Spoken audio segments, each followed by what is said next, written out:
Hello नमस्कार साथियों, सुगम विद्या क्लासेज में आपका स्वागत है।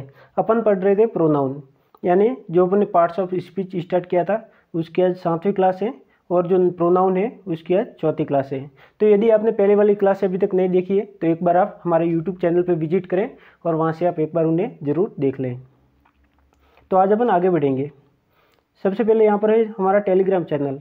तो यदि आपने अभी तक इसे ज्वाइन नहीं किया है तो सुगम विद्या क्लासेज के नाम से आप वहाँ पर सर्च करेंगे तो आपको इस प्रकार का ये लोगो दिख जाएगा, तो आप वहाँ जा कर के ज्वाइन हो जाइए। आगे अपन देखेंगे इनडेफिनेट प्रोनाउन यानी अनिश्चयवाचक सर्वनाम क्या होता है। सबसे पहले इसकी अपन डेफिनेशन देखते हैं। इसकी डेफिनेशन क्या होती है। Indefinite pronoun refer two things in A views और जनरल वे, यानी इनडेफिनेट प्रोनाउन वो होते हैं जो किसी निश्चित व्यक्ति या वस्तु का सही से बोध नहीं करवा पाते, यानी उसका सही से एक डेफिनेट नंबर नहीं बता पाते। उसे अपन क्या बोलते हैं, इनडेफिनेट प्रोनाउन बोलते हैं। They do not refer them in a particular, वो एक उसका पार्टिकुलर नंबर नहीं बता पाते। जिस प्रोनाउन से किसी निश्चित व्यक्ति या वस्तु का बोध नहीं हो उसे इनडेफिनेट प्रोनाउन कहते हैं। यानी कोई भी नंबर होगा या कोई भी प्रोनाउन होगा उसका एकदम निश्चित बोध नहीं होगा, या तो वो व्यक्ति भी हो सकता है या वस्तु भी हो सकता है। आगे अपन देखेंगे इसके एग्जाम्पल, यानी इसके एग्जाम्पल क्या क्या होते हैं। पहला एग्जाम्पल है one should keep once promise, यानी हर एक को अपना वादा याद रखना चाहिए। दूसरा है none is permitted to leave this place, यानी किसी को भी यहाँ पर परमिट नहीं है कि ये जगह यहाँ से छोड़ के जाए। एनीवन कैन डू दिस, यानी हर कोई ये काम कर सकता है। तो जैसे ये तीनों एग्जाम्पल थे, यहाँ पर जैसे वन शुड, यहाँ पर नन, यानी वन है यहाँ पे हर एक को अपना वादा याद रखना चाहिए, लेकिन वन के अंदर कोई एक पार्टिकल को यहाँ पर बताया गया है। जैसे नन यानी कोई नहीं, एनीवन यानी कोई भी हो सकता है एनीवन के अंदर। सम आर इनएक्टिव, यानी आधे लोग हैं वो कैसे बिल्कुल इनएक्टिव हैं। ऑल आर जेंटल, और सब लोग हैं वो जेंटल है। ऑल के अंदर जैसे कितने भी हो सकते हैं, जैसे 2 हो सकते हैं, 4 हो सकते हैं, 1000 लाख कितने भी, लेकिन अपन को भी फिक्स मात्रा पता नहीं है। जैसे सम है तो सम में भी अपन को कोई फिक्स मात्रा मालूम नहीं है। जैसे many of student got good marks, यानी ज़्यादातर बच्चों के अच्छे नंबर आए हैं। तो मैनी स्टूडेंट, लेकिन मैनी स्टूडेंट कितने हैं, 10 भी हो सकते हैं, 50 भी हो सकते हैं, 100 भी हो सकते हैं, यानी अपन को एकदम डेफिनेट इसका पता नहीं है, तो ये इनडेफिनेट प्रोनाउन के अंदर माना जाएगा। 7वां एग्जाम्पल है any one of you can attend the function, तुम्हारे में से कोई भी इस फंक्शन को अटेंड कर सकता है। तो एनी वन यानी कितने भी लोगों की वहाँ पर कोई संख्या सीमित नहीं है। None of this is necessary, यानी ये चीज़ किसी के लिए कोई ज़रूरी नहीं है। आगे अपन देखते हैं। अपन ने सबसे पहले इसकी इनडेफिनेट की डेफिनेशन देख ली, इसकी हिंदी में डेफिनेशन क्या होती है वो भी देख ली, उसके बाद में उसके एग्जाम्पल देख लिए। अब इनडेफिनेट प्रोनाउन के नोट, यानी उसके बारे में कुछ नोट दिए हुए तो वो भी अपन को पढ़ लेने हैं। जब सम, ऑल, मैनी, वन और एनी, यानी ये सब क्या है, ये इनडेफिनेट प्रोनाउन है। जैसे some, all, many, one, any, जो यहाँ पर इस एग्जाम्पल में आए थे, जैसे वन, नन, यानी जो मैंने ये पढ़ा है सब के सब इसके अंदर शामिल है। तो ये क्या है, इत्यादि के साथ में हम नाउन का प्रयोग करते हैं। तो इनके साथ में किसका प्रयोग होगा, नाउन का। तो ये क्या होंगे, प्रोनाउन का फंक्शन करेंगे, न कर एडजेक्टिव का फंक्शन करेंगे। यदि उनके साथ में नाउन नहीं है, यदि केवल सिंपल है तो वो एक प्रकार से प्रोनाउन का काम करेंगे, लेकिन यदि उनके साथ में नाउन जुड़ा हुआ है तो वो एक एडजेक्टिव का काम करेंगे। जैसे एग्जाम्पल यहाँ पर जो ऊपर है वो सेम यहाँ पर है। जैसे some, all, many, one, any are adjective, यानी ये जो एग्जाम्पल दिए हुए हैं ये सब क्या है, एक एडजेक्टिव है। आगे अपन सेंटेंस से देखते हैं। He will qualify one day, वह एक दिन जरूर पास करेगा, यानी कोई एग्जाम वगैरह है या फिर अपनी ज़िंदगी के अंदर वो एक दिन जरूर सफल होगा। सम स्टूडेंट आर इंटेलिजेंट, यानी कुछ लोग स्टूडेंट हैं वो क्या है, बहुत ही ज़्यादा इंटेलिजेंट है, यानी होशियार है। तो सम यानी कुछ है, लेकिन कुछ की मात्रा अपन को फिक्स मालूम नहीं है। जैसे many boys are playing in the field, ज़्यादातर बच्चे हैं वो खेत के अंदर खेल रहे हैं, लेकिन ज़्यादातर यानी ज़्यादातर के अंदर कोई अपन को फिक्स उसकी भी मात्रा मालूम नहीं है। जैसे कितने भी हो सकते हैं, जैसे 10, 15, 20। आगे अपन देखेंगे 4था example. Any student can answer this questions, यानी कोई भी स्टूडेंट यानी कोई भी बच्चा है वो इस क्वेश्चंस का आंसर दे सकता है। तो यानी कोई भी, तो इसकी भी कोई भी संख्या फिक्स नहीं है। आगे अपन देखेंगे डिस्ट्रीब्यूटिव प्रोनाउन। डिस्ट्रीब्यूटिव में इसके नाम से ही पता चल रहा है, डिस्ट्रीब्यूट होने वो डिस्ट्रीब्यूट का मतलब होता है बांटना, यानी कोई भी चीज़ को बांटना। तो यहाँ पर क्या होगा, ऐसे प्रोनाउन होंगे जो कोई भी चीज़ को क्या करेंगे, आपस में उसे जोड़ने की बजाय उन्हें बांटेंगे। जैसे इसकी डेफिनेशन अपन देखते हैं, यानी इसकी परिभाषा। तो डेफिनेशन क्या होती है, when each either and neither are used as a pronoun. जैसे कोई भी प्रोनाउन होगा उसके अंदर या तो ईच का यूज होगा या आइदर या फिर नाइदर, तो वो क्या माने जाएंगे, pronoun. They are called a distributive pronoun. यदि ऐसी कोई भी डेफिनेशन या ऐसा कोई सेंटेंस जिसके अंदर ईच आइदर या नाइदर का यूज होता है, तो वहाँ पर अपन को क्या मानना है कि वो एक डिस्ट्रीब्यूटिव प्रोनाउन का एग्जाम्पल है। जब यहाँ पर अपन देखते हैं इसकी हिंदी में डेफिनेशन, जब ईच आइदर तथा नाइदर का प्रयोग प्रोनाउन के फॉर्म में होता है तब उसे डिस्ट्रीब्यूटिव प्रोनाउन कहते हैं। इसका प्रयोग दो में से अलग अलग करने के लिए होता है। डिस्ट्रीब्यूट का मतलब ही होता है बांटना, यानी किसी चीज़ को अलग करना, तो उसे अपन क्या बोलेंगे, डिस्ट्रीब्यूटिव प्रोनाउन बोलेंगे। ये जो मैंने यहाँ पर दिए हुए हैं, आपको अच्छे से इन्हें अपने साथ में एक नोटबुक रखनी है और इसे अच्छे से नोट्स भी आपको बनाते रहना है। आगे अपन इसके एग्जाम्पल पढ़ते हैं। पहला एग्जाम्पल है, each of the boy is laborious, यानी प्रत्येक लड़का है वो क्या है, बहुत ही ज़्यादा मेहनती है। लेबोरियस का मतलब होता है मेहनती। सेकंड एग्जाम्पल है, either of the two pen will do, यानी दोनों में से कोई भी पेन होगी उससे अपन काम चला लेंगे। जैसे हिंदी में देखते हैं, दोनों में से किसी कलम से काम चलेगा, यानी कोई भी दोनों में से कोई भी पेन हो सकती है, दोनों काम में आ जाएगी।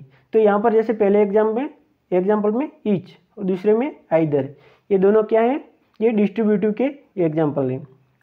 जैसे neither of to houses is safe, यानी दोनों घर हैं, दोनों में से कोई भी घर सुरक्षित नहीं है, तो यहाँ पर नाइदर का यूज हुआ, ये भी एक डिस्ट्रीब्यूटिव प्रोनाउन का एग्जाम्पल है। The two brothers love each other, जैसे दोनों भाई हैं एक दूसरे को प्यार करते हैं, तो ईच अदर यहाँ पर आया, ये भी एक डिस्ट्रीब्यूटिव का एग्जाम्पल है। 5 फ्रेंड्स लाइक वन अदर, जैसे 5 दोस्त हैं वो सब आपस में एक दूसरे को चाहते हैं, तो ये वन अदर है, अनदर, ये भी एक डिस्ट्रीब्यूटिव का एग्जाम्पल है। जैसे 6, every one of you can do this work, यानी तुम्हारे में से कोई भी इस काम को कर सकता है। जैसे हिंदी में यहाँ पर दिया हुआ है, तुम लोगों में से हर कोई इस काम को कर सकता है। तो ये इसके एग्जाम्पल हो गए थे। अब आपके नोट है वो देखेंगे, यानी इसके एक दो नोट्स वगैरह होंगे, वो आपको ध्यान में रखने हैं। जैसे पहला नोट है इसका, डिस्ट्रीब्यूटिव प्रोनाउन हमेशा सिंगुलर नंबर में होते हैं, यानी डिस्ट्रीब्यूटिव जो प्रोनाउन होगा उसका यूज हमेशा कहाँ पर होगा, जो सिंगुलर नंबर होंगे वहाँ पर, तथा इसके साथ में सिंगुलर वर्ब का ही प्रयोग होता है। यानी डिस्ट्रीब्यूटिव जो होगा प्रोनाउन, उसके साथ में सिंगुलर नंबर और सिंगुलर वर्ब का ही यूज होगा। दूसरा क्या है, जब ईच आइदर तथा नाइदर के साथ नाउन का प्रयोग होता है तब ये ईच आइदर तथा नाइदर, यानी जो यहाँ पर 3 यहाँ ब्रैकेट में दिए हुए, जैसे ईच है पहला, सेकेंड है आइदर तथा नाइदर, ये क्या बन जाते हैं, एडजेक्टिव, यानी ये विशेषण बन जाते हैं, यानी ये एडजेक्टिव बन जाते हैं तथा इन्हें डिस्ट्रीब्यूटिव एडजेक्टिव कहते हैं। क्या होगा कि जब कोई ईच होगा या आइदर या नाइदर वो किसी नाउन के साथ में होते हैं तब उन्हें क्या बोलेंगे, एडजेक्टिव, और तथा उसके बाद में नाउन उसके साथ में ऐड हो जाएगा तो उन्हें डिस्ट्रीब्यूटिव एडजेक्टिव भी कहते हैं। आगे अपन देखेंगे इनके एक और एग्जाम्पल हैं। ईच नाइफ इज शार्प, यानी हर एक जो चाकू है वो कैसा है, बिल्कुल तेज है, प्रत्येक चाकू तेज है। सेकंड एग्जाम्पल है, नाइदर क्वेश्चंस इज इजी, दोनों में से कोई प्रश्न आसान नहीं है, यानी दोनों के दोनों जो क्वेश्चंस दिए हुए वो कैसे, बहुत ही ज़्यादा टफ है। तीसरा एग्जाम्पल है, आइदर बॉय इज इंटेलिजेंट, यानी दोनों में से प्रत्येक लड़का तेज है यानी इंटेलिजेंट है, यानी दोनों यहाँ पर लड़कों की बात हो रही है। तो यहाँ पर आइदर दिया हुआ है, यहाँ पर नाइदर और यहाँ पर ईच, ये तीनों के तीनों डिस्ट्रीब्यूटिव के एग्जाम्पल है। तो इनको आपको अच्छे से नोट्स वगैरह साथ में बनाते रहना है।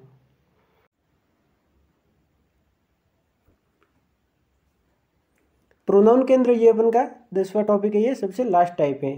अपन ने सबसे पहले पढ़ा था पर्सनल प्रोनाउन यानी पुरुषवाचक सर्वनाम, सेकंड पढ़ा था रिफ्लेक्सिव प्रोनाउन यानी निजवाचक सर्वनाम, थर्ड नंबर पे पढ़ा था एम्पिथेटिक प्रोनाउन यानी निश्चितवाचक सर्वनाम। चौथे नंबर पे पढ़ा था पॉजेसिव प्रोनाउन यानी अधिकारवाचक। फिफ्थ नंबर पे डेमोस्ट्रेटिव प्रोनाउन यानी संकेतवाचक। और अपन ने सिक्स नंबर पे पढ़ा था जो इंटेरोगेटिव प्रोनाउन था यानी प्रश्नवाचक। और सेवन नंबर पे था रिलेटिव प्रोनाउन यानी संबंधवाचक सर्वनाम। और आज अपन ने पढ़ा था 8 इंडेफिनिट प्रोनाउन यानी अनिश्चयवाचक सर्वनाम। और 9 नंबर पे अभी थोड़ी देर पहले अपन ने जस्ट पढ़ा डिस्ट्रीब्यूटिव प्रोनाउन यानी व्यष्टिवाचक सर्वनाम। और अपन लास्ट ये पढ़ रहे हैं रेसिप्रोकल प्रोनाउन यानी पारस्परिकतावाचक सर्वनाम। रेसिप्रोकल को क्या बोलते हैं? पारस्परिकतावाचक सर्वनाम। सबसे पहले अपन इसकी डेफिनेशन देखते हैं। Each other and one another are example of reciprocal pronoun यानी जो ईच अदर हैं और वन अनदर ये दोनों रेसिप्रोकल यानी रेसिप्रोकल प्रोनाउन कहलाते हैं। जैसे अपन हिंदी में देखते हैं ईच अदर और वन अनदर को रेसिप्रोकल प्रोनाउन कहते हैं। एग्जाम्पल अपन देखते हैं। Radha and Krishna love each other. Radha और कृष्णा एक दूसरे को बहुत ज़्यादा प्यार करते हैं। दूसरा एग्जाम्पल है the four brother love one another यानी चारों भाई हैं वो आपस में एक दूसरे को बहुत ज़्यादा प्यार करते हैं।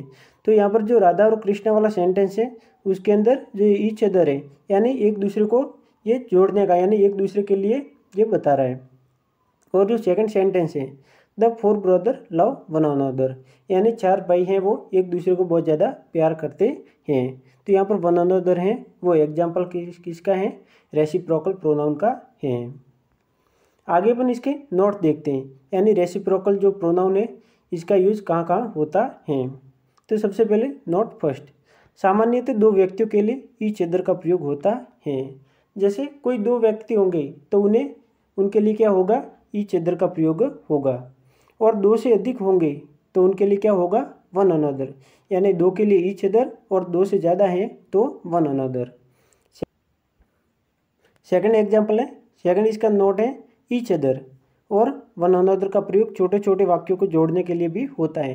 जैसे कोई भी छोटे छोटे सेंटेंस हैं उन्हें यदि जोड़ना है, जैसे दो कोई भी छोटे सेंटेंस है तो उन्हें जोड़ने के लिए या तो ईच अदर का प्रयोग होगा या फिर वन अनदर यानी दोनों एक साथ में कभी नहीं आएंगे। दोनों को जोड़ने के लिए इन शब्द का योग जो होगा वहाँ पर, जैसे ईच अदर और वन अनदर। इसका एग्जाम्पल अपन देखते हैं। जैसे राधा लव कृष्णा यानी राधा है वो कृष्णा को प्यार करती है। कृष्णा लव राधा और कृष्णा है वो राधा को। तो ये दोनों सेंटेंस कैसे सेपरेट है यानी राधा लव कृष्णा, तो इनके बारे में यहाँ पर फुल स्टॉप लग गया और उसके बाद में एक दूसरा सेंटेंस स्टार्ट होता है जिसका है कृष्णा लव राधा यानी कृष्णा राधा को प्यार करते हैं। तो ये दोनों सेंटेंस अलग हो गए, लेकिन यदि अपन को इन दोनों सेंटेंस को साथ में रखना है तो अपन को क्या करना पड़ेगा? इन दोनों सेंटेंस को साथ में जोड़ना पड़ेगा। तो अपन यहाँ पर देखते हैं राधा एंड कृष्णा यानी राधा और कृष्णा को अपन ने यहाँ पर जोड़ लिया एंड लगा के। एंड यहाँ पर क्या हो गया? कंजक्शन यहाँ पर माना जाएगा। Radha and Krishna love each other यानी राधा और कृष्णा एक दूसरे को बहुत ज़्यादा प्यार करते हैं। तो ये सेंटेंस हो गया, ये कंबाइंड हो गया यानी साथ में जुड़ा हुआ। तो साथियों जो अपन का प्रोनाउन टॉपिक था वो यहाँ पर आज समाप्त होता है। और यदि आप इसके नोट्स वगैरह चाहते हैं तो सुगम विद्या क्लासेस के टेलीग्राम चैनल से आप इसे प्राप्त कर सकते हैं। और आपको ये जो टॉपिक है इसके आपको नोट्स बनाने और साथ में इसे रिवाइज भी करते रहना है। और जो मैंने आगे नाउन की एक सीरीज़ करवाई है, नाउन के 4 टॉपिक है, उसे भी आपको सही ढंग से देखना है। Thank you so much for watching the video. साथियों आज के लिए इतना ही, आपसे अगले वीडियो में फिर मुलाकात होगी। यदि आप हमारे यूट्यूब चैनल पर पहली बार आए हैं तो इसे सब्सक्राइब जरूर कर लें ताकि हमारे नेक्स्ट वीडियो की इन्फॉर्मेशन आप तक मिलती रहे। Thank you. Click the subscribe button to my channel, press the YouTube bell icon and don't miss updates. Thank you.